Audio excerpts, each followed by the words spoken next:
I'm like, oh crap. So I jack around in my gun and I'm like, what's coming? All of a sudden, two big caribou and one little caribou pop out and they go flying by me, looking at me like, you're about to get messed up, dude. And I'm like, oh boy. Oh boy, what's going on? So they disappear. I don't know where they went. I think they just jumped off the side of the mountain and started flying back to Santa or something. I don't know where they went. So I'm like, what's coming next? So I showed him my gun and I start to box those like step back, but don't stumble back because that's how you'll fall and get yourself in trouble. So you leading with your back foot, stepping back. So I create a little bit of distance because from where that false ridge was at to where the caribou went by me was like 10 yards. So I was like, I want to get a little bit more space than that for whatever was coming behind. Well, all of a sudden, here comes this. It wasn't a big brown bear, but it was an 8-foot brown bear, which is still a big bear. It's big enough, yeah. yeah. It's gonna eat you. And, oh, you got her, dude. She's down. Let's go. Dude, I just shot a deer of a lifetime. Freaking smoked him. One with nature, and if you're a believer, one with God. Definitely gets your heart pumping. Boy, you are in trouble. Fall Obsession Podcast. What's up, everybody? I'm Sam Thrash. I'm your Fall Obsession Podcast host for this week's episode. This week, we are joined by a special guest, his first time on the podcast, Mr. Caleb Stillians. Welcome to the podcast, Caleb. Hey, thank you for having me. So it's a pleasure to be here. Awesome having you, man. I'm looking forward to getting into our conversation. Before we do, I do want to mention to our listeners, our podcast is driven by Ridge Rock Hunt Company. Wearing the hat if you're watching the video, and I'll give him a shout out at the end. But diving in to our conversation with you, Caleb, just to kind of break the ice, kick things off, tell our listeners who you are and where you're from.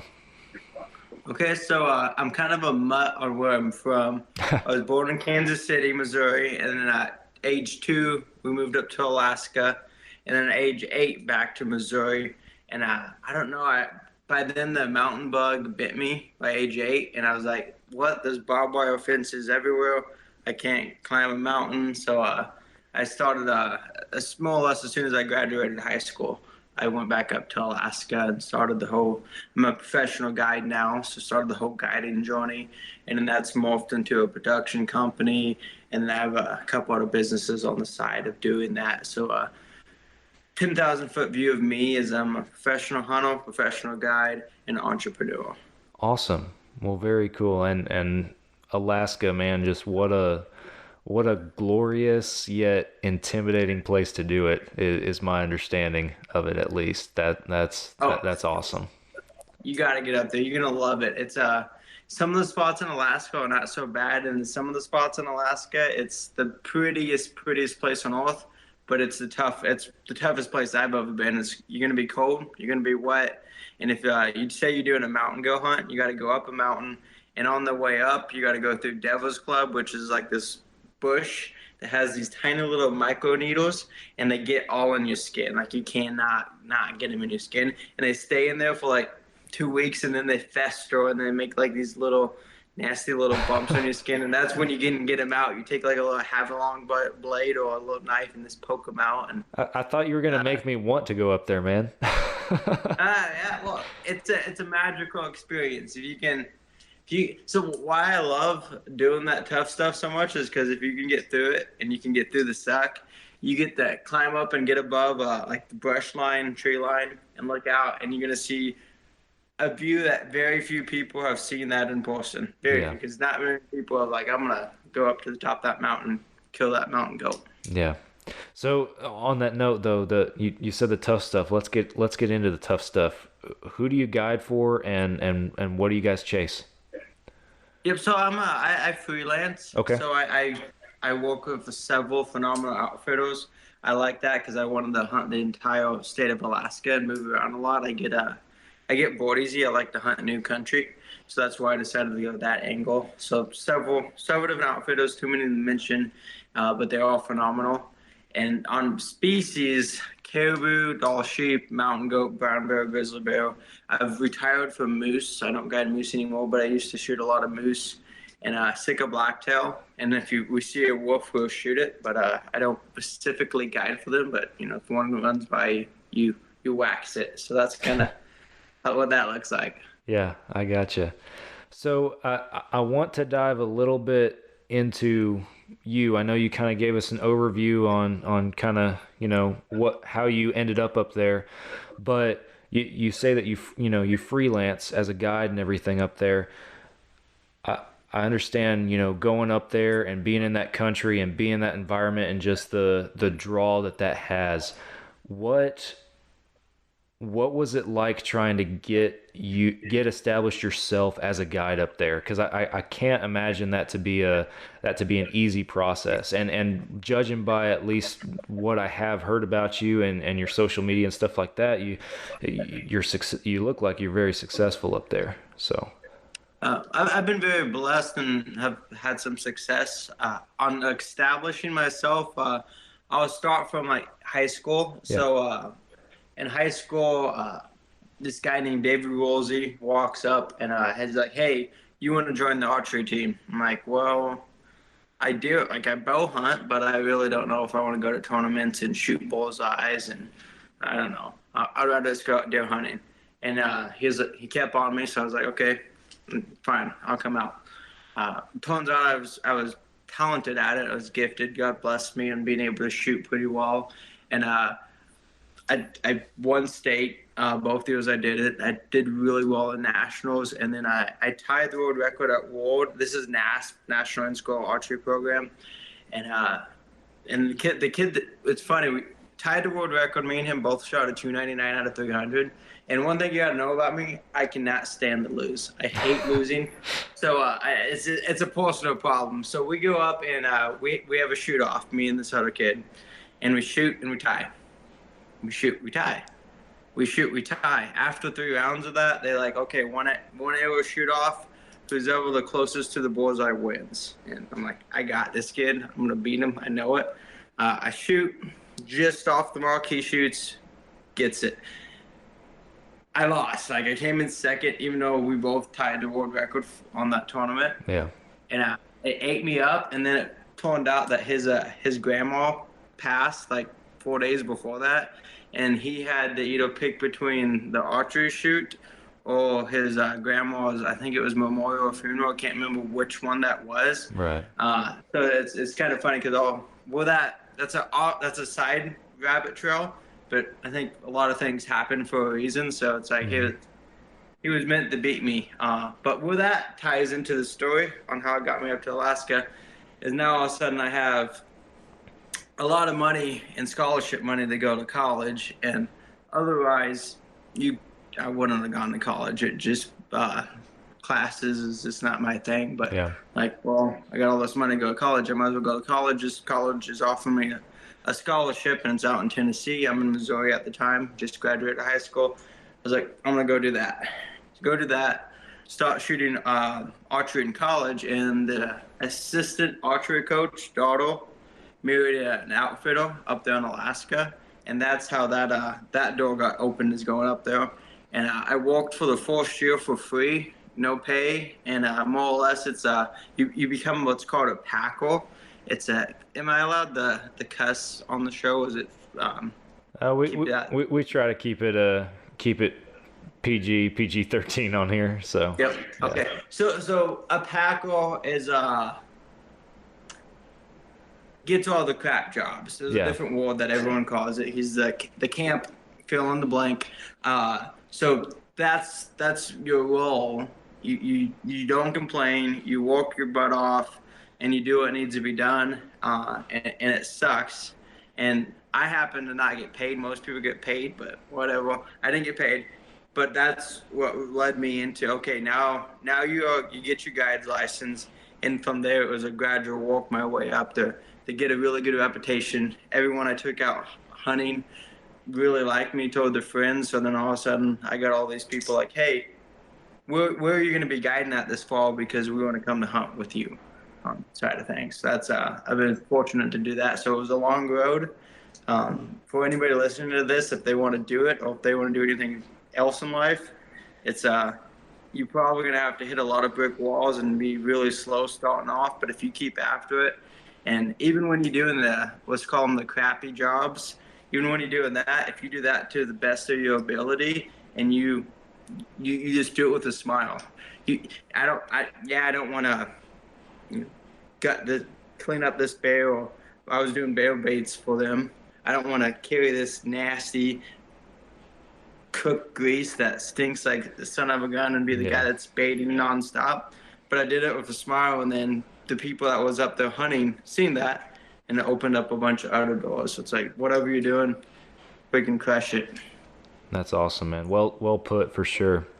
So I imagine as you're going through all this and, you know, earning your way, if you will, you know, you're picking up stuff that you later on utilize as a guide as you start guiding yourself and everything. So I know that there's at least from, because I know the working class guys just had you on their podcast and everything, and as I told you before we started, I listened to that podcast, you know, before having you on. I know there's a story about a bear and an interesting encounter there that I got a little bit of a chuckle out of, for sure. Would you mind sharing that with us? Absolutely. So this is back 2 springs ago. I guess it had been 2021 spring. And I just tagged this other guy out. We killed a beautiful, I think it was 9.8 or 9.9 brown bear. This huge tanker. Well, he leaves, and there's another guy in camp. And he wasn't getting along with the guy that was guiding him or something like that. I forget the backstory. So they're like, hey, Caleb, do you want to take this other guy out? I'm like, yeah, sure, let's do it. We got 4 days left of the season. Give me someone. I want to go back out. So we out hunting, and we're walking on this ridge line. He's tired, so he sits back a little bit, and then I go down the ridge. They go check. I want to look off this bluff and see what's going on. So I'm coming down, and I got my rifle in my hand, and all of a sudden I hear a rock slide, and like this rock like clumping, like, you know, when you walk in the mountain, you hear something that something just moved right there. But in the mountains, you know how it is. It rolls, and you could be 10 yards away from something and not see what's on the other side of that false ridge. Yeah. So I'm like, oh crap. So I jack around in my gun, and I'm like, what's coming? All of a sudden, 2 big caribou and 1 little caribou pop out, and they go flying by me, looking at me like, you're about to get messed up, dude. Like, oh boy, what's going on? So they disappear. I don't know where they went. I think they just jumped off the side of the mountain and started flying back to Santa or something. I don't know where they went. So I'm like, what's coming next? So I showed him my gun, and I stopped to, like, you know, boxers, like, step back, but don't stumble back, because that's how you'll fall and get yourself in trouble. So you're leading with your back foot, stepping back. So I create a little bit of distance, because from where that false ridge was at to where the caribou went by me, it was like 10 yards. So I was like, I want to get a little bit more space than that for whatever was coming behind. Well, all of a sudden, here comes this. It wasn't a big brown bear, but it was an 8-foot brown bear, which is still a big bear. It's big enough, yeah. yeah. It's gonna eat you and tear you up. So I start yelling at it, and I encounter a lot of bears in what I do. Like most bears are curious. They'll stand up, sniff what's going on. Sometimes they will circle you, and you have to throw some rocks at them and get them to, like, get out of here.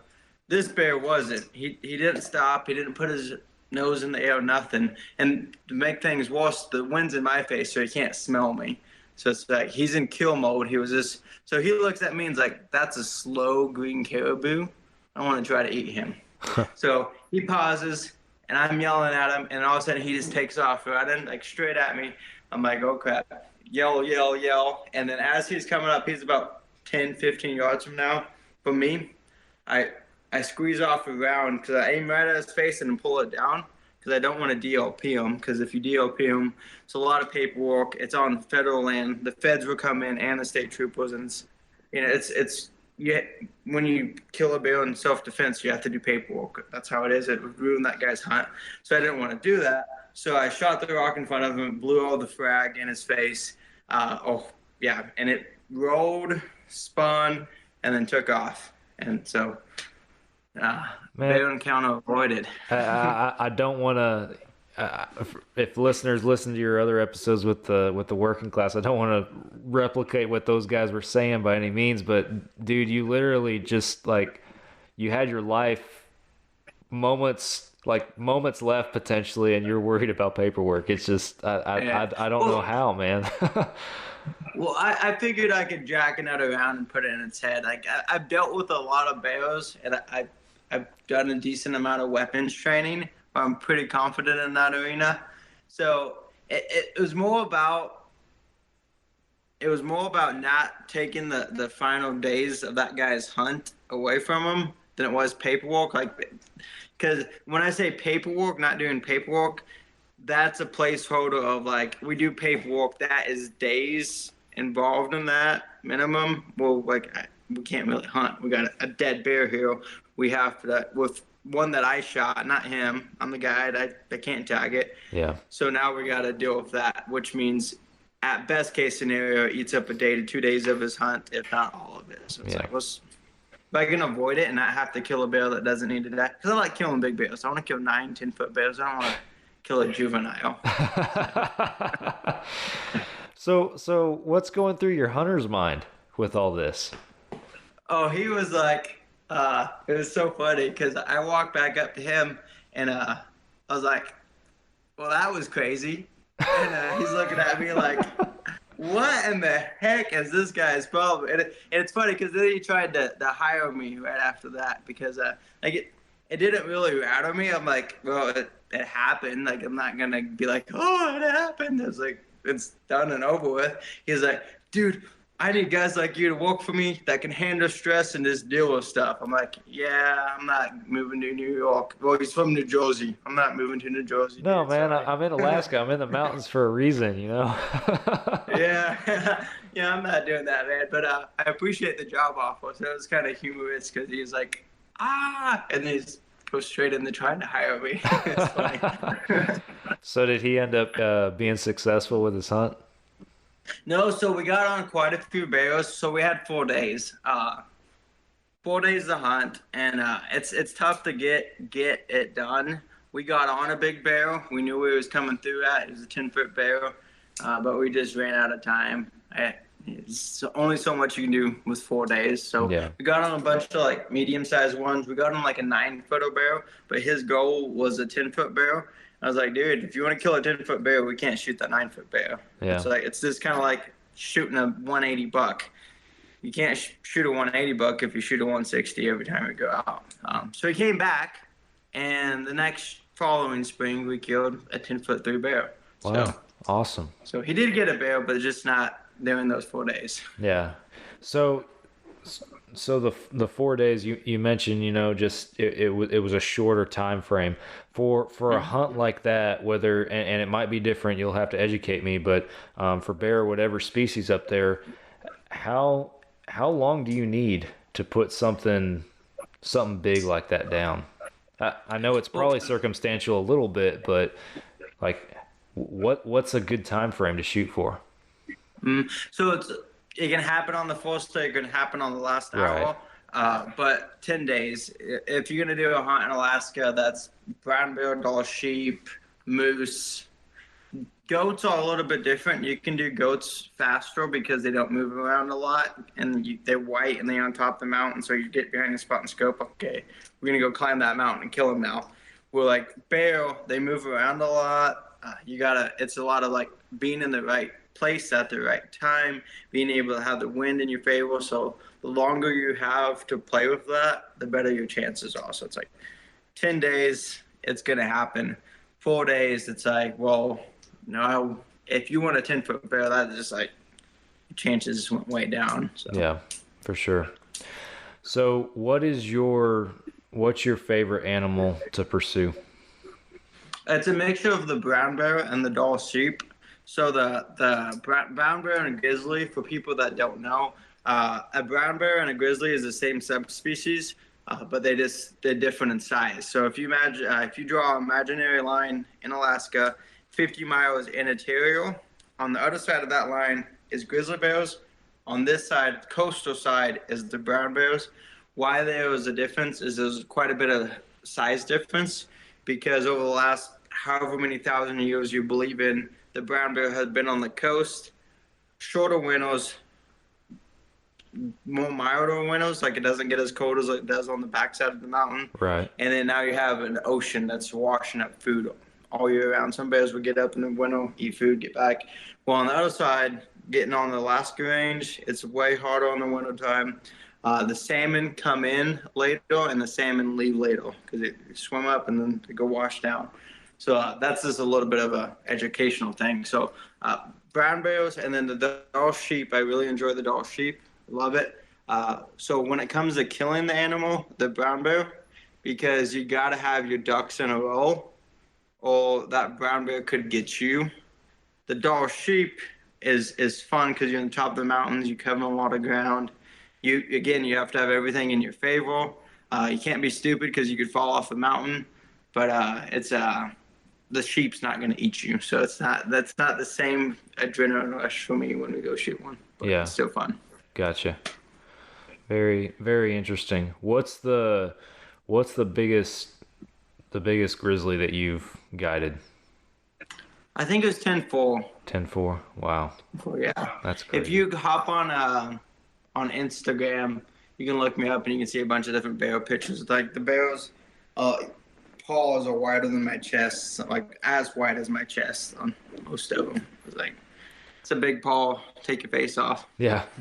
So whatever the animal, I mean, take your pick, but y'all go up there and it's a hard, all out hunt from the get-go, however many days you're up there. But then give our listeners an idea on the work entailed on the after the shot side, when you're bringing this guy back out with his kill. Yep. So I will switch to my doll sheep hunt I just did, because it's an easy way, because it's just a one-man show. I did a solo hunt. Went up there, backpacked about 30 to 40 miles in, ballpark range. Found the sheep. After a couple of days of cat and mouse, killed them. Well, now in Alaska, it's illegal to waste any meat, as it should be.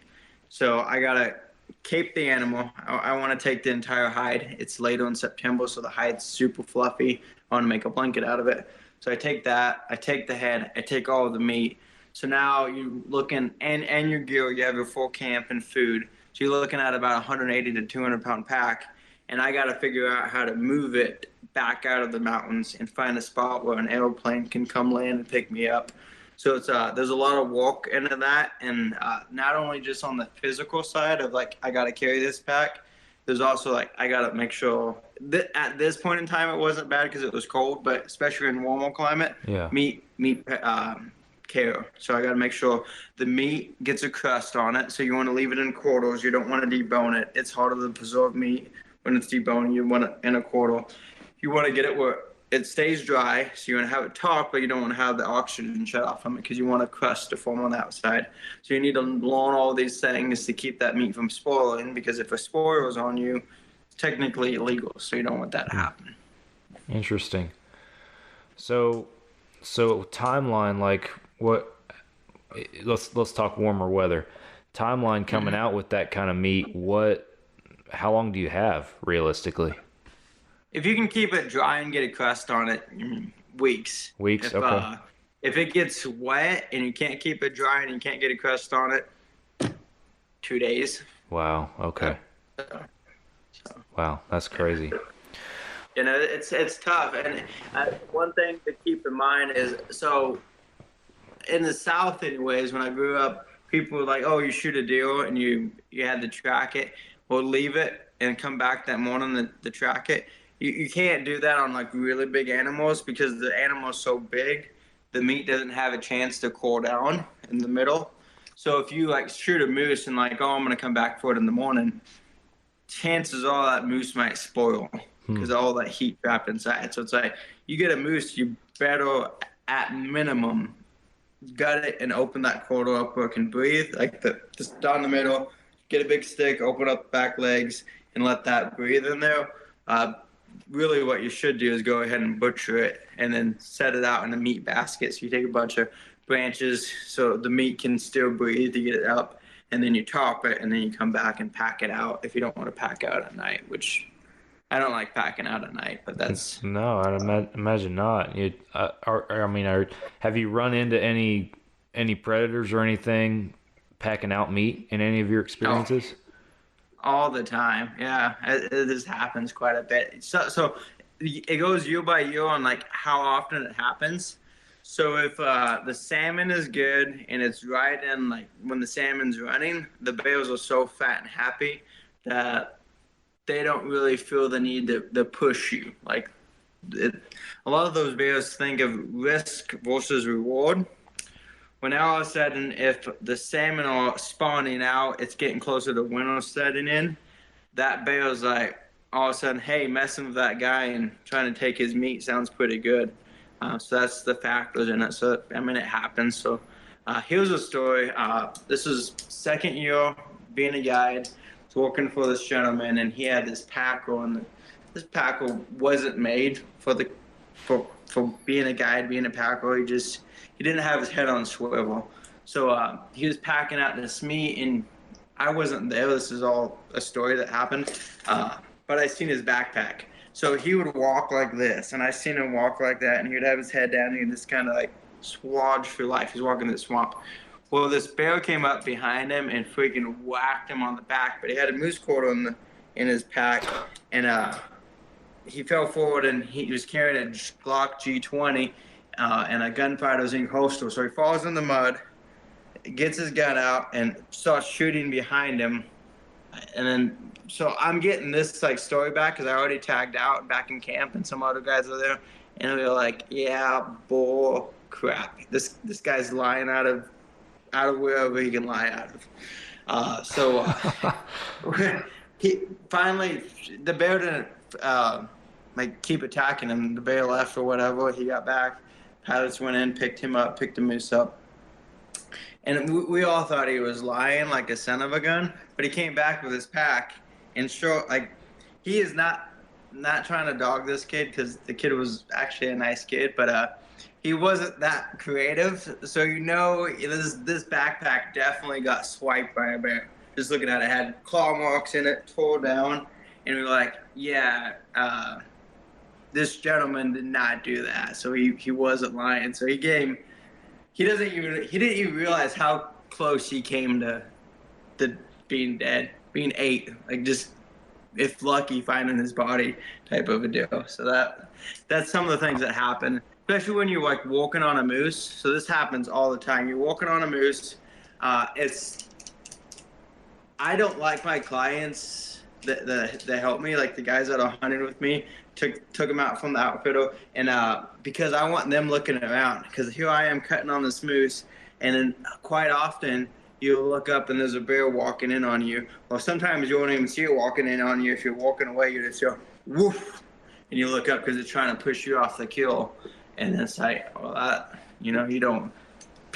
Guys die all the time, not all the time, but every year walking on an animal and a bear coming in and getting them. So it's something you got to be cognizant of if you're up there. Wow. And I'm not trying to make, Alaska's so big and scary. Alaska, if you're smart and you don't put yourself in bad situations, it's manageable. So don't, like, anybody that's listening to this and wants to go to Alaska, don't listen to me and be like, oh, it's scary, I don't want to go. Go figure out how to make your hunt happen. Yeah. Do it, but be smart about it. So you've captured my curiosity with this. What you're working on a moose or whatever, and you hear that whoo, what do you do? What do you do then? As soon as you can, you get your rifle. I always have a Glock G20 on my chest, strapped to my chest, and my just drop there. So if I can get to my rifle is better than a pistol, obviously. Like foot-pounds per pistol, I always have it within reach, somewhere close. So as soon as you hear that woof, you start yelling at that bear and letting him know that, hey, I'm not, listen, I'm the boss here. You're not the boss. You keep messing with me, I'll kill you. So typically it goes the hey bale and then a bunch of words that I'm not going to say on this podcast. and then most of the time, if they come in on kill, you have to shoot by them, like splashes in the face if you're in the swamp, etc. Throw sticks at them if you can find a stick. Typically on a moose, there's not rocks around unless if you kill them on a gravel ball. Most of the moose that I've gotten have been in the swamp. So that's usually how that looks. It's like, listen here, I'm the big boss. You might be bigger than me, but I got a boomstick, so good luck with that. So I can be a little bit more ballsy than you. Golly. So then you gotta back them off. So. That's crazy. Which if it comes down to saving your moose or getting yourself 8 or your client 8, it's not worth it. Let the bear have the moose, but definitely do everything you can not to let that happen. Yeah, for sure. Wow. Yeah, I ask these questions. It's interesting to me. We've never had somebody who has been a guide up in that environment, on the podcast. We've had some hunters that hunted up there and had a close call, but not somebody who regularly experiences it to the extent that you do. So it's very, very interesting to me. Yeah. What's one of your most memorable experiences up there? I'm sure you probably have a bunch. So yeah, give me a context on like what kind of story you want, because there's a lot of like impactful stories that have impacted my life, but some are sad, some are like super cloud nine happy, and some are like this sucks, let's get through it stories. Let's start with a story that was rewarding, happy and rewarding in the end. So I'm gonna go back to my doll sheep hunt because it's a recent one. That's been a dream animal of mine for as long as I can remember. I've been guiding now for 6 years, and that's the first doll sheep I've gotten to take, because you got to walk, you got to get ahead in life, and then you can start to play a little bit for yourself. So getting to take that animal and not only take it, it's looking like it's going to make all-time book, which oh wow, so it's a really big ram. So being able to go out there by myself, push myself against the limits. I got stuck in a snowstorm that trip on top of the mountain. It snowed for 2 days. I'm like, oh boy, because I'm on the opposite side of the mountain where my pilot is, and if it snows enough, he's on tiles, which if it's deep enough, you can't land on tiles anymore. You have to land on skis. So if that happens, what's my options of getting out of here? And there's a native village like 90 miles away, downriver, and it's like that's probably my best option to get somebody in there because once winter sets in, this is I should explain what's at. So it's above the Arctic Circle. Okay. So if you look at Alaska and you go to the very top and you find mountains at the very top, that's the Brooks Range. I won't get into the Pacific area because I don't want to give it away, but somewhere in the Brooks Range, that's where I was at. And so you're quite a ways above the Arctic Circle. So once winter sets in, it sets in, and it usually doesn't let up if it comes in. So I'm sitting there like, if this snow doesn't let up, and if it keeps up and it doesn't melt off, I might be hiking out to that native village, and that native village doesn't really like I'm just gonna say it, they don't really like white trophy hunters. So it's like, then what's gonna happen? What's gonna happen if I hike the 80, 90 miles to this native village, and it's like all this stuff's going through your mind, yeah. And then 2 days later, sun pokes out, snow starts to slowly melt off. By the end of that day, the down below on the mountains back, we can see the grass up top stays snowy. So it's like, hey, I'm not gonna get stuck up here. Look around, see some phenomenal caribou, some really big ones actually. I was so tempted to shoot one, but I'm like, I'm not packing this caribou out of here. And then found a doll sheep, and then they just pushed it, got them killed, and it was rewarding to get something that 6 years of hunting up there, guiding up there, it took to get that animal. So that was a long time to get to that point. And it kind of goes back to what we hit on in the very beginning. It's that I like to try to tie everything back to like normal life. Yeah. Because it's fun to tell these stories, but how does it apply to normal life? Is whatever your goals are, whatever you're going after, whether it's to build a business, get a management position job, or whatever that is stick with it, do your best, and if you do that, it's gonna come. So Yeah. Wow. so that was a big one for me. Yeah, absolutely. That's incredible, man. Yeah. Holy cow. Yeah, and it's kind of funny. So I see the sheep. I drop down a mountain. I have to circle back around the mountain like this so they can't see me. I book it up the mountain, and so I'm down in just like one layer of clothes, and I'm hauling. I'm going as fast as I possibly can because I want to get on the backside of the mountain they're on and get above them and drop down on them. So I do that. I'm going. I got my pack off my back at this point because I'm trying to creep up on them. I know where they're at, know what crevice. And I get to about 200 yards.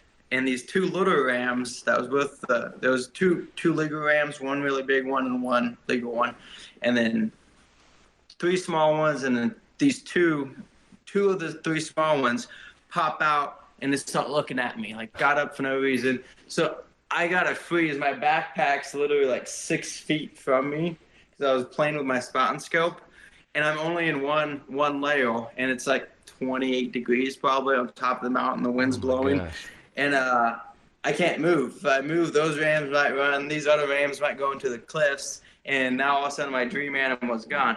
So I'm like, surely they won't be here too long. So I'm sitting here and I'm like balled up like a rock, trying to make myself look like a rock because that's where they busted me. I'm like, I can't move.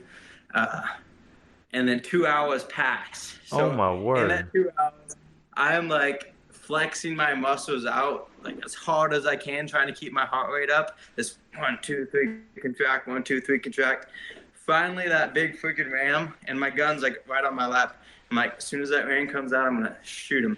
Finally, that ram comes out. It walks out. Gets outside. I grab my gun. Bang, bang. He walks up 20 yards, so he's 180 yards. He's dead. It's funny. During like shooting him, I was rock solid. Like I could have made that same shot at 500 yards, 600 yards. Bang. As soon as he dies, I'm like, oh, I'm so freaking cold. I cannot. I shook for like 45 minutes. I tried to get warmed back up because that shirt I had on was all sweaty because I was booking it so hard. And it's like, my jackets are right there, but if I go to get my jackets, my ram that I want to get might be gone forever. So it's like, oh, I'm just going to suffer here for however long it takes. Holy It was cow. cold, but it was worth it. That's crazy, man. Wow. Yeah, for sure, a rewarding experience at that point. So, do you bow hunt at all up there? Not much up there. I will continue to do a little bit more hunting for myself, and I'll start incorporating the bow. I bow hunt when I'm down back in the 48. So like right now, my family and my girlfriend and my business partner and a couple of my businesses are all based out of Missouri. I'm an Alaska resident. My house is up there, so I bounce back and forth because I got all these other things going on here, and then I love Alaska. And it's like that's gonna be my home. So I got to talk my girlfriend into moving up there ASAP. But so that's what's going on. So I bow hunt down here quite a bit. So like, I guess it would have been Sunday. I think Sunday. Yeah, it was Sunday. I shot a really nice 10-point buck out in Oklahoma. Went and just got a tag. Had a buddy that got some land and went out there, and I was fortunate to get one with a bow, and it was a lot of fun. That's awesome. Yeah, I saw the picture on your Instagram the other day. It was very cool. What so I mean, you've been doing this Alaska thing for years. You got it. Sound like you got it figured out up there pretty well. What kind of gear do you use? And I'm curious just because, you know, again, we haven't had somebody with your level of experience in an environment like that on here before, and I'm sure there's some listeners that hunt that or, you know, go on those backcountry hunts, that kind of thing, and would be very interested to hear, you know, kind of what you yourself typically work with or recommend. Absolutely. So I'll give options because there's a lot of good companies out there, and in my there's very few things that are out there that is like, this is the best. Nothing else touches it. There's a lot of good brands out there, so you got to find what. It's kind of like, do you like Ford or Chevy? Right, exactly. So good pair of boots will start there. Crispy, Zamblins, Lifton's Sons, whatever other mountain boot you can think of. That's usually the good ones are made in Italy. So look at like that. Look at how it fits your feet. It's important for people to understand mountain boots. They're very rigid. I know, like leather boots. Most people are like, oh, I'll buy them and I'll break them in. A mountain boot doesn't break in if it's actually a mountain boot. So you need to find one that fits your foot. Sometimes it won't be 100% comfortable because your foot needs to adjust to the boot, but the boot won't adjust to your foot if it's a true stiff mountain boot. So make sure you go to a mountain shop or a boot shop, whatever you need to do, and try on a bunch of different brands and figure out what one fits your foot the best, because it's not going to adjust that much. Right. On socks, I like Kinetrack socks, the extra padded ones. I mean, there's a lot of good ones, but that's the ones I use. Gators are huge. Everly Stock makes Gators. OR makes Gators. Kinetrack's going to hate me, but buy Kinetrack socks. They're great. Kinetrack boots are really solid. The Gators suck. Don't buy. So just in my opinion, someone might love them and say I'm an idiot. I don't know what I'm talking about, but I don't like them. It's your experience, pants, man. Yeah. Pants. Pretty much any mountain pant. Just make sure they're lightweight and can dry out fast. Fjord Raven's great. Everly Stock makes some stuff. Sika, Kuyu, just a mountain pant that's going to dry out quick. Rain pants. Find one. So something about rain gear. If you are going to be, especially in Alaska, because it rains more than most places, if you're on the coast, ultra lightweight and really good rain gear usually don't go together. So just keep that in mind if you're planning on doing like a wet Alaska hunt. Carry the extra pounds and stay dry on that side of things. If you're doing like a moose hunt or brown bear hunt, think of PB ski, like the stuff. If you watch Deadliest Catch, think of those jackets. You want an all rubber jacket. It's going to be heavy. It's going to take up a lot of room in your pack, but it's going to keep you dry. Helly Hansen, Gundens.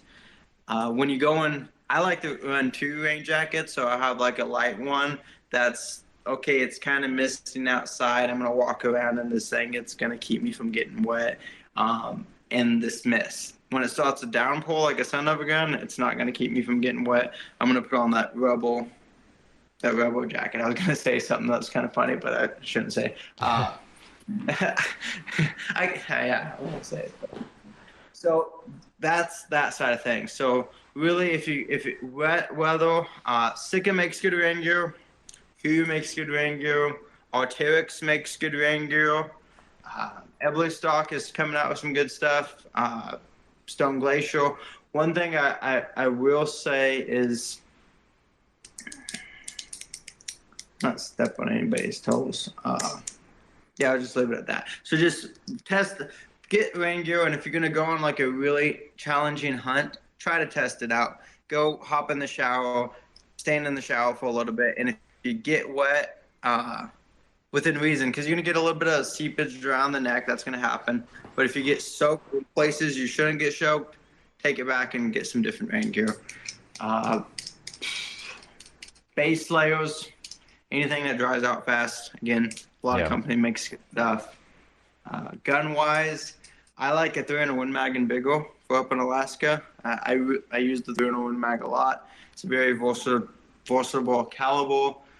I am very biased to Leupold's. That's what I've always used since I was like yay big, and so I would say buy a Leupold. I've had Vortex and I've had Leupold, and in my opinion, Leupold is superior. So that's one thing. That's one brand that I will be like, they're freaking awesome. Yeah.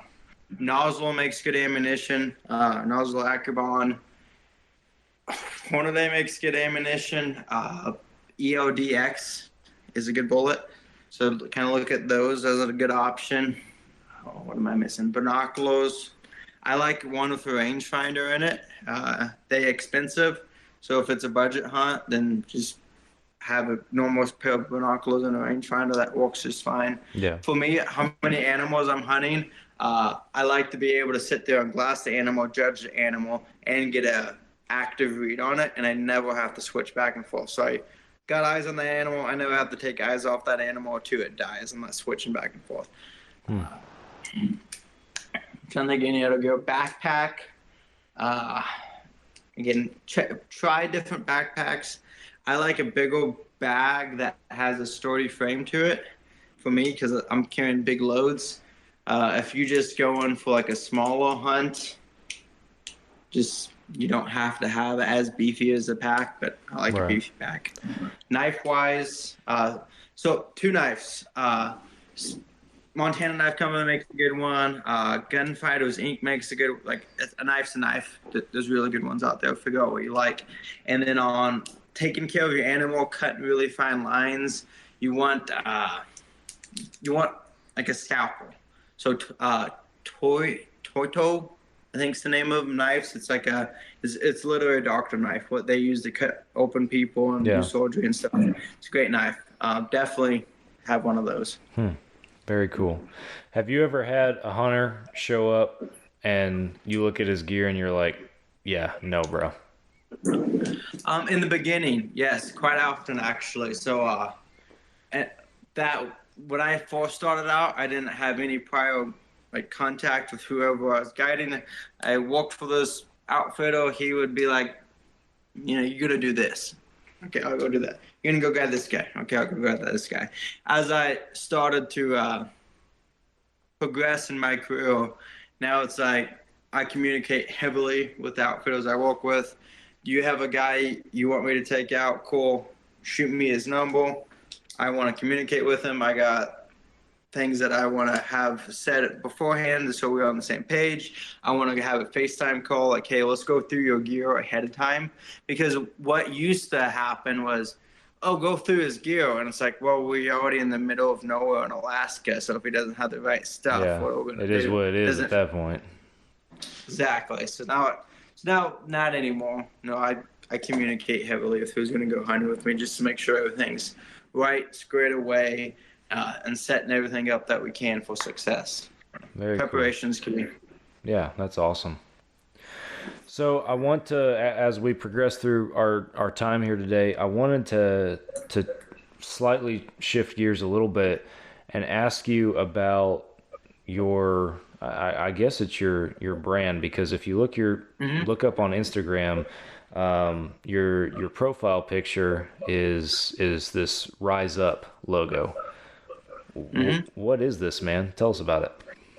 Yeah, so I drew that logo out 2:00 in the morning, coming in after 30 days of being out nonstop hunting. And the idea kind of came up. I didn't have the name of it, Rise Up, at the time, but the idea came up when I went to high school. So I was homeschooled for a while. I got a job. And then I wanted to be a Navy SEAL at one point in my life, and I had to go get a high school diploma to do that. So I went to public school.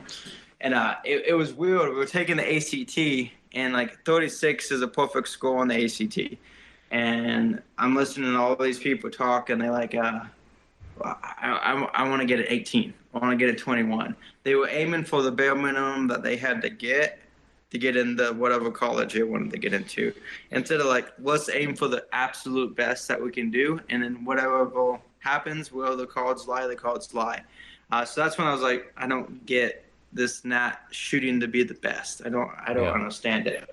So the logo represents to me, if you look real closely, there's a guy, and he's almost to the top of the mountain. And why he's almost to the top and that on the top is because in life, we are never truly at the top of the mountain. We never make it there. It's always getting to that next step, because as soon as you think you made it to the top, you're actually way at the bottom because you think you're better than what you are. So that guy's up there, he's pushing, and the sun's coming up behind him. So he got up early, he started getting after it, and he's almost out to the top of the mountain before the sun even wakes up. And that's what Rise Up is. It's like, get up, push and be the best that you can be. That's awesome. So you mentioned a production company and these avenues that you have going on. What all do you have going on? Because on the flip side, you do all this guiding and these excursions up in Alaska, but then like one look at your Instagram page, you see the quality of content on there, and you're producing some pretty awesome outdoor content. So what all do you have going on? Yeah, absolutely. So fall of 2020, after the whole COVID scare and all that, I wanted to start sharing my experiences, and I didn't know. I mean, I've tried to do the self-film thing, but the fact is, whenever something cool was happening, I'm not picking up a camera. I either have my gun, or I'm driving a boat, or like I'm not thinking about filming it. So I was like, I have to take the next step and figure out a way to hire someone to come up here and film this. So we got that put together. I had ironically, my college roommate was a film major, and he was very, very, very talented. His name's Austin Wood, if you want to look him up. And he's like, can I come and film you? I'm like, I don't have that much money. I can pay you what I can pay you, but I don't have that much money. And that's how Rise Up started. So it's a film series. We put out a lot of different films. It's a mixture of hunting / touching on the lessons that I learn on each hunt, because each hunt's different. I'm going to be challenged in different ways. What are the takeaways I can take back home to help me succeed? So that's the production company. I just have guys come out and we film hunts and we make some awesome content. We're blessed to be in the places that we are and hunt the animals that we hunt, and they turn out really well. The other things I have going on is Tapity. Tapity is a software company. You can hop on the App Store and download the app. It's TAPIDY. It's a communication platform you can use. For example, here's my phone. Ironically, I have a Tapity card here. I can take it, tap it to the top of the phone. You see it pops up a tab. I hit the tab. It open. And it pops up this person's contact information. I can hit save. It autofills all that information in the phone. I hit done. And now I have the name, last name, business name, phone number, email, websites, social medias, in seconds, instead of sitting there and trying, what's your name? What's your phone number? And if I'm lucky, I got Jeff and his phone number. Yeah. I don't have Jeff's last name, what Jeff does, his email, etc. So it's just it's a really good way to communicate and connect with people. And then the other company is we're in the process of starting. It's not up and launched yet, but if you want to go follow the Instagram page, we're just brand new on there. It's outfitter.services. It's going to be the place where people go to book their hunts, find out what gear they need for that hunt, and be directed to the place where they need to go get it. It's going to be phenomenal. It's going to change the industry. So if you want to go hop on the Instagram page, hop on the Facebook page, and then you'll be able to have updates once we launch, and that's coming in a couple months. That's awesome, man. You are one busy guy. I try to be. Like I said, I get bored easy, and I gotta keep myself entertained somehow. Yeah, that's awesome, man. Well, as we draw toward the end of our time here today, I have a couple questions I want to ask you. Some questions that we ask all first time guests that we have on our podcast. We've called them like our rapid fire questions and stuff. There's nothing rapid about them because the answers are long and everything. So I don't know really what we call them now, but needless to say, I'll hit you with a couple. One of them is your favorite hunting and outdoor experience, but I don't know, unless it's something different. It sounded like earlier that sheep hunt was pretty close to the top right there. Yeah, flying airplanes is really fun, and being in the ocean when the ocean gets scary, there's no adrenaline like that. That and flying, because you're powerless. It's like the wind and the air is going to push that plane where it wants to push it, and all you can do is do your best and hold on. And the ocean's angry, and you have these big swells, and you're in this little boat, and all you can do is the best you can do, and if she's going to take you, she's going to take you. So golly. That is the most adrenaline, because a bear, I mean, you got to respect them and you got to understand what they can do to you, but they don't really scare me that much because I'm going to shoot them in the head if I have to. The ocean, there's no head to shoot. You ain't killing her. So Yeah. she's gonna do what she wants to do. So that's when it comes to most adrenaline, flying and being in the ocean when it gets angry. That's crazy, man. I couldn't do that for sure. Oh, you'll pee your panties. I tell you what, I've had to change many pairs of bridges because you're like, oh boy. Well, so when the ocean gets mad, so you're in this little boat, you have these swells, and if you're lucky, the swells will fall apart. If they chopping close together, that's real trouble. So you're in your boat, you're walking it, and you get up to you're on the top of the swell. You have to kind of angle your boat and get down back in the bottom of the swell, and you can't go down fast because if you go down fast, you're gonna dip the top of the front of your boat into that next swell, and then you're gonna swamp it and you're gonna die. So you go down at an angle, and once you get down to an angle, now you can't go up at an angle, so you kind of cut up like this, and you give it full power. You climb up to depending on, you gotta adjust the power depending on what, how your motor is contacting the water. So in your depth, you have a little control of how deep it's in the water, etc. So you get up to the top, and then you gotta back off again, because if you stay on the top, then you go back down too fast, and you're gonna swamp your boat again. So you like throttle off, throttle on, throttle off, throttle on, and you're like, oh boy, I'm gonna make it back. I know I'm gonna make it back. And you're sitting there trying to pick your way through these swallows to get back to some shelter. Like I said, that the ocean can change so fast too. It's just something you gotta respect. Yeah, for sure. Holy cow, man. Well, my next question for you is, what is a toward the top bucket list hunt that you yourself want to go on you haven't gotten to do yet? Okay, so the top one is illegal. I can't do it yet.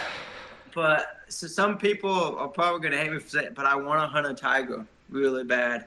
I don't think there's a prettier animal than a big tiger like that. That would be so phenomenal. There's nowhere in the world that I know of that you can hunt them legally, so I'm not gonna hunt one until that happens. Hopefully it happens. What would be the other one? A Marco Polo would be super cool, or a truly wild lion, like not a high fence lion, like a truly wild lion would be pretty awesome. Wow. Have you ever hunted Africa before? Not yet. No, I'm gonna go over there for the first time next June and go do a Cape Buffalo, and those are pretty dangerous. So it's fun. I like animals that can get you as well. It just takes the adrenaline level to a different level. Yeah. Wow, that's crazy. Well, my third and final question is always relevant to the meat of the conversation. So I'll ask, if we have listeners who are wanting to go to Alaska for whatever hunt for the very first time, what is the biggest piece of advice that you can give them?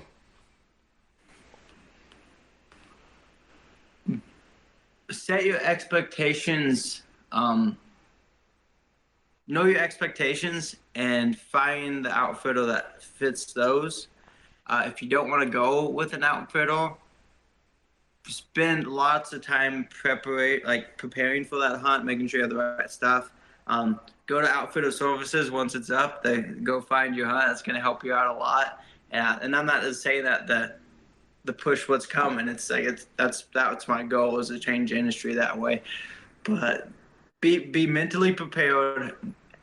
Don't sell yourself on your imagination, and then go up there and it's not what you imagine. So then you're disappointed, because Alaska is different each week you go out. There's been weeks where I go out and there's dog sheep over here, there's caribou over here, there's bear over here, and it's just like, yeah, it's always like this, man. But the fact is, the week after that is like, where did all the animals go? It's like there's so much country that the animals were just hopping, moving around. You can see them, they were in that area. Well, then the next week it's like, I can't, like, where did the caribou go? Like, they just moved off, like way, who knows where they went. got to look for the dog sheep. They hide in somewhere. They move to a different area.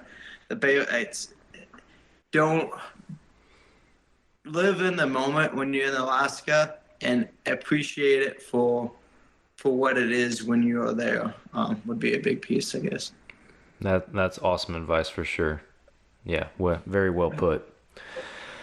Well, Caleb, tell everybody where they can find you. Definitely. So if you just want to hop on Google and type in Caleb Stillians. Caleb is spelled Caleb. Stillians is spelled Stillians. And that's going to pull up the YouTube, the Instagram, the Facebook, etc., and the website. So if you just want to go check those out, I'd appreciate it. Hop on Outfitter Services. It's outfitter.services. Get on the Instagram. Stay up to date on when that comes out. A lot of cool content. It's fun launching this company because it's not just my content that gets put out to promote it. It's like I've met so many phenomenal people that have awesome stories. So now it's like they fit underneath that umbrella.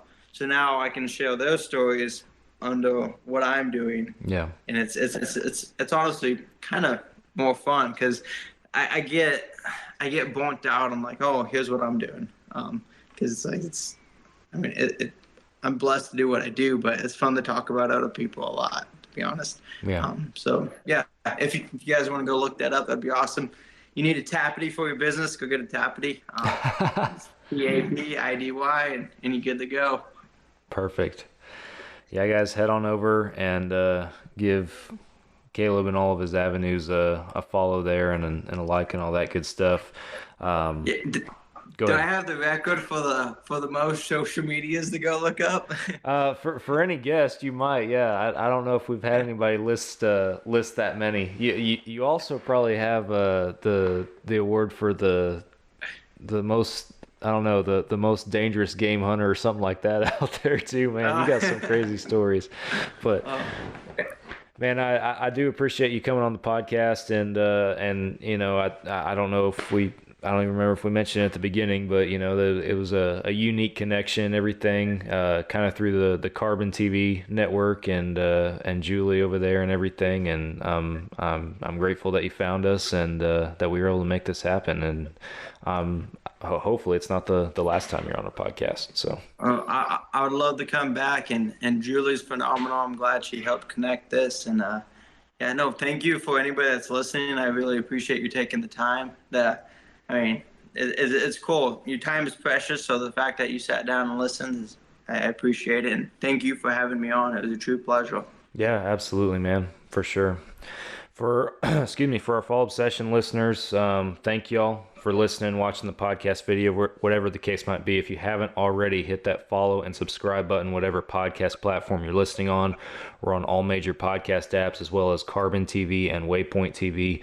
Head on over and check us out, fallobsession.com. That's the website, that's the hub. All of our content is on there covering hundreds of different topics in the hunting and outdoor industry.